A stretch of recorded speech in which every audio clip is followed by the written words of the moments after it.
All right. Hello, everyone. I'm Shubham Singh. I'm a fourth year PhD student at the University of Illinois, Chicago. And I'm excited to talk to you about fair decision making for food inspections today. And I don't know if you noticed, the EAAMO organized a joke where they had this food related like slides right before lunch. So I'm pretty sure you must be starving for lunch after this slides. So I don't know about you. I love getting food outside, getting takeout or dining out. uh, like it can be anything, but sometimes when we like do dine out or get takeout, the food preparation or like the ingredients are not like like handled safely. It can result in some unseen or unpredicted outcome, which is like food poisoning, which can which can have symptoms as like mild discomfort and can also lead to like life threatening diseases, right? So that's where government agencies like US FDA step in, and they have this set of guidelines and policies about how to handle how to safely handle food and prepare food so that it doesn't we don't like as consumers we don't get in the situations of getting food poisoning. Because FDA is a federal agency, they have this model food code, but adopted by local states and governments. And in this particular work, we'll look at specifically Chicago Department of Public Health and how do they adapt this model food code for food inspections in the city. So to enforce these safety guidelines, the lever that these public department have is food inspections, where there's sanitarians or inspectors who go across city inspecting different food establishments and check their premises against this model food code for safe handling practices. More often than not, these food inspection data done by big cities like Chicago, Boston, LA, New York City is publicly available, and they host that data on their public data platforms. These food departments also have like limited resources, so like there might be 3 dozen inspectors doing inspections for tens of thousands of food establishments across the city. So this creates a ripe opportunity for some sort of optimization where we have data which is public, the resources which are limited, and optimization and can like this outcome of reducing health risk for people who are eating outside. So we in this book we also look at how this optimization can go wrong when not done judiciously, and what how can lead to an unfair outcome for certain people in the city. So the main broad background work for this work is done by Sheng et al. In 2015, where they had this set of routine inspections done across the city of Chicago, and they use historical data to train a linear model to classify each inspection if it's going to result in critical violations or not. And the objective of this modeling was to basically detect critical violations earlier. So, what are these critical violations? The critical violations are these violations done at a food establishment that create these conditions which are most likely to result in a foodborne illnesses like having food at an unsafe temperature and things like that. And then, if an inspector finds a critical violation during the inspection, if a restaurant is cited with one critical violation, more often than not, that inspection results in a fail and can have adverse consequences for the restaurants. In their study, they had this food data set which had around 18,000 inspections done over a time period of 2.5 years.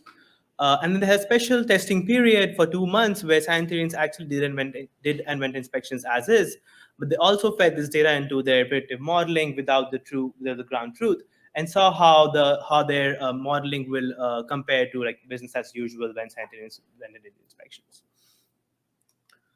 So the features, they had a broad, rich set of features. A few of them were like restaurant properties. If the restaurant had licenses for alcohol or tobacco consumption, what's the location of the restaurant? What was the highest temperature on the day and the weather conditions when the inspection was done?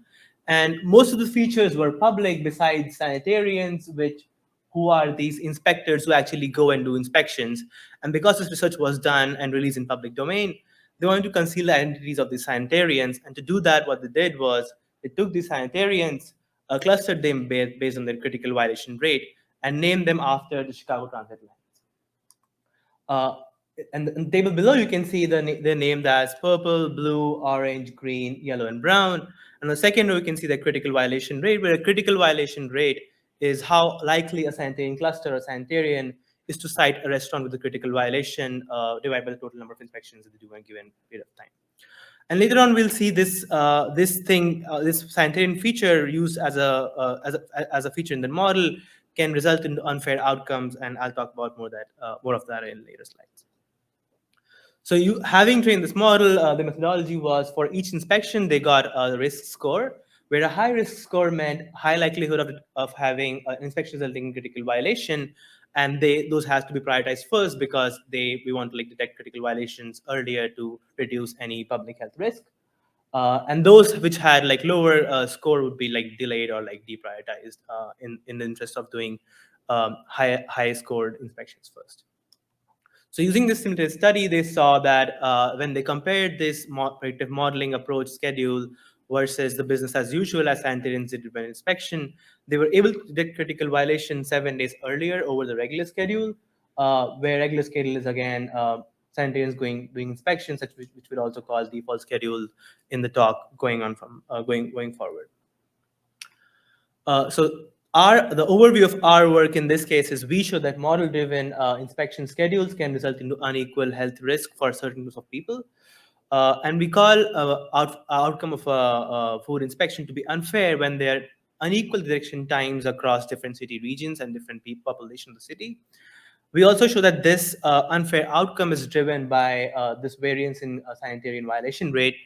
And to basically counter that, our first approach was directly applying these fairness-aware models in the literature, and we see that these models do a good job of mitigating this cause of unfairness, but do not necessarily eliminate them in the broad setting of food inspections.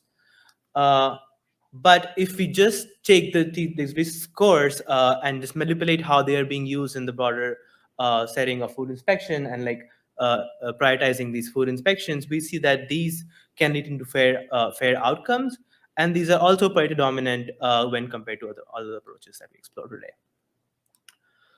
So we want to define what a fair schedule is in setting, but before that, we want to also define a performance metric, which in this case is schedule efficiency. So schedule efficiency is the expected time to detect a critical violation in a given time period, and we want to detect those quicker, so a lower value means schedule is more efficient. And a group fairness notion in this case is equal time detection time across multiple groups that we have. On average, if they have equal time, we say that the schedule is group fair. So we use the location part of this data set to map the inspections done across 9 primary regions of the city of Chicago to see where they are located. And then we use fairness violation, where fairness violation is a difference between the schedule mean for each of the schedule versus the mean for that particular region or that particular group. And the difference between those two determines how unfair one group is from the other, or what's the advantage and disadvantage in this case. To give you an example, at the bottom, we have this figure here. On the x-axis, you can see the city regions, which are colloquially named by their names, north, far north. On the y-axis, we have this fairness violation metric, where things look very fair and happy if they are lingering on this x-axis line of 0. If they have a negative value and fall below the 0 line, that means inspections or detection for those groups are quicker, so they are advantaged. Whereas if things are above the 0 line, that means detection times for those particular regions or those particular groups take longer, and those are disadvantaged compared to the schedule mean. So anything you see here is a difference between the schedule mean for that particular schedule. So when we look at the default schedule where sanitarians were doing inspections as they were shown in blue bars here, we can see there's some variance in detection times where far southeast had some delayed responses, and so the southwest, and there was some prioritization on south, but they still lie within this 5-day range on an average. If you compare that the predictive modeling approach done by Shang et al., we see that the regions on the left side of the x-axis, which is north and far north, are prioritized much more when you compare that to those ones on the right-hand side here, which named west and northwest, where they see a delayed response in detection of critical violation rate, which is at least 10 days. So we see this discrepancy in detection times and based on where people live or the regions that they live or work in. So continue this, we wanted to find what's one of the major causes of this discrepancy. So we took this location data and plotted the inspections done by purple sanitarian, which has the highest violation rate, and those done by brown sanitarian, which has the lowest violation rate. And then we can see certain that these inspections done by purple sanitarians are concentrated in the north and far north region of the city of Chicago, whereas those done by brown are scattered much more widely across the city. And now if we take the same plot and just like group them based on the sanitarian clusters instead of the regions, we see a clear correlation between the sanitarian clusters and the critical violation rate, whereas where inspections done by purple and brown cluster sanitarians are prioritized much more, and those done by yellow and brown, which have a low critical violation of 6 and 3%, they're delayed by up to like at least 20 and 30 days, depending on who's doing inspections. So basically, model learns these discrepancies in the critical violation rate and uses them to prioritize these models.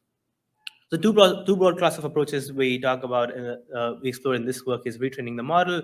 We take a few set of models from the fairness aware literature, machine learning literature, and apply those to the setting. And then we also change how these vanilla scores are used in the reordering of inspection and see how they work. So for the first approach that we use is proposed by Zafar et al., where they have a fairness constraint in terms of covariance between the use-sensitive attributes and decision boundary, and they allow for multi-valued category attributes, which in this case is sanitarian clusters for us. So we see the height of the pink bar when we use Zafar et al.'s approach. Things start to look a little bit more fair, where they get close to the zero line, and the output is like fair compared to the orange one. We also explore the approach proposed by Reza et al., where they have robust log-loss optimization against an adversarial testing distribution.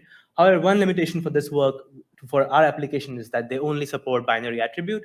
So we had to binarize the sanitarian clusters. So we labeled purple, blue, and orange as a majority attribute, majority group, and green, yellow, and brown as a minority group. And we can see how binarizing this like multi-valued attribute can lead into like something which is again unfair when you compare that to Zafar et al.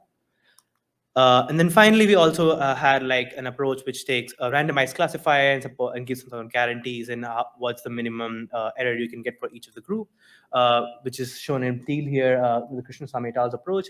And again, this thing started to look much fair, but there's still some variance in terms of the direction times. So we wanted to continue exploring this, and we figured out instead of using these models, how about when we just change how these like scores are used. So we use a vanilla regression score from Singh et al., but do not assign any sanitarian value while at the time of testing. So those zeroed out, and that's what we call sanitarian blind approach. And the second approach we do is that we take the prediction score as is, but only allow reordering within those clusters. So inspections done by purple cluster sanitarian will only be reordered for those clusters. So these two approaches are shown in green and red bars here. And we can see, like, again, things start to look again very fair, where the heights of these green and red bars are near zero. And then we kind of see that we are getting to this like fair approach. But we also want to have a holistic evaluation for all these approaches. So we also want to look at efficiency of how do they do in terms of efficiency. For that, we had this efficiency trade-off plot. And on the x-axis, we can see our fairness violation rate average across all the groups. So a lower value of fairness violation is good. And on the y-axis, we have the schedule efficiency, and we want to detect critical violations quicker. So a lower value of schedule efficiency is also good. So optimally efficient and fair schedule will lie somewhere in the bottom left corner. So first, we have our default approach, which does phenomenally in terms of fairness, has a very low value for fairness axis, but doesn't do a very good job in terms of schedule efficiency. On the other hand, we have our predictive modeling by Singh et al., which has a great time reducing the time to critical violation, but that comes at a huge cost of fairness for all the groups. Right below our default schedule, we have in-cluster sort, which manages to achieve around 2.5 days of efficiency by staying relatively close to the default schedule in terms of the x-axis of fairness violation. And right next to it is our sanitarian blind approach, which for a small cost in efficient fairness managed to be a little bit more efficient. And we also have instances of Zafar et al., where each dot represents the tolerance value for efficiency and fairness. And similarly, we also show that one for Raza et al. But the main takeaway from this figure is that the Pareto front shown by the gray dashed lines shows the ends of the most fair and the least fair and efficient schedules. And then we show that our approach of manipulating how the schedule scores are used lie on this Pareto front, and then they manage to achieve a fair and efficient outcome. So the main takeaways from this work is that the model predictions pick up on the sanitarian violation variance, which when used for some feature can have an unfair outcome. And unfair outcome can affect how residents have perceived public health risk based on their location of work and home, depending on where they choose to eat.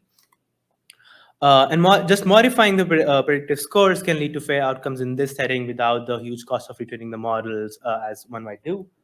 And in this work, we specifically look at food inspections, but we also believe that our findings could be generally applied to other services like lead pipe changing, by city, tree cutting, building inspections, and things like that. So thanks for your time and attention. And I know it's lunchtime, so I will let you go. But before you go, I can take any questions that you all might have.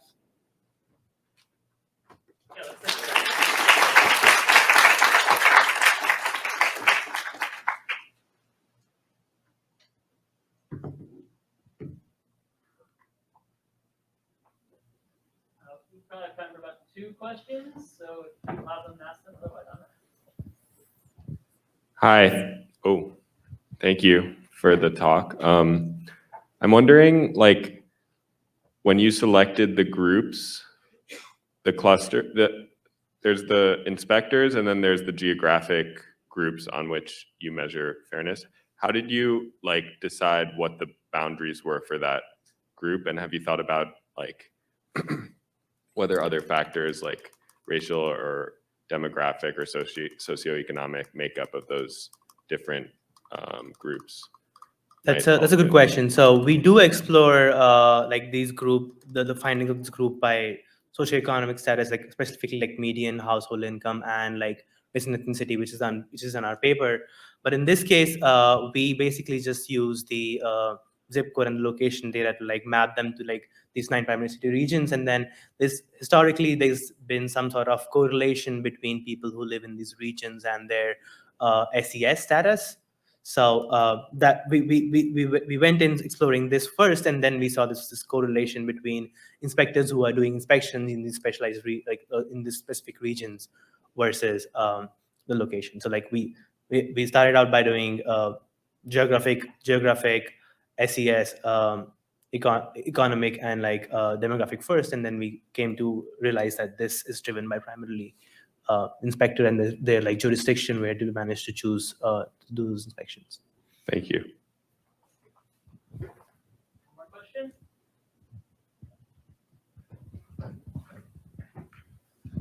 Thanks. That was really interesting. I guess I'm interested whether either you or prior work has dug more into establishing sort of a causal connection between the inspector and the rate of violations that tries to disambiguate that from the schedules that they were assigned and so on and so forth. How much do we know about the individual identities of the sanitation inspectors and how much that drives it versus just what they happen to be assigned? That's a great question. So that's there's no prior work, and there's active discussion whenever I talk to my co-authors and other people I discuss this with. So there's definitely heterogeneity in terms of who the inspector is and what they choose to cite as a violation, because there's also variance in terms of training and what's their tolerance for things like that. Sometimes it also happens that a sanitarian, this is knowledge from talking to people in food science and public health departments, is that a sanitarian might find a violation, but instead of citing a restaurant, they might be oh, why can you just correct it on the spot? And then that would not result into a critical violation. So that's more grounded in terms of how the sanitarians are trained and what sort of their tolerance is, what their mood is on that day. I think those are definitely interesting questions. And then we do try to eliminate all the factors of what results to critical violation, and we see that The most driving one was sanitarian, who does it in this case. But we have not yet established causal relationship now, but that would be something to explore, interesting to explore in future work. Awesome. Thanks for the great answer. Thanks to everyone for the engagement, and let's thank our speakers one more time. Great.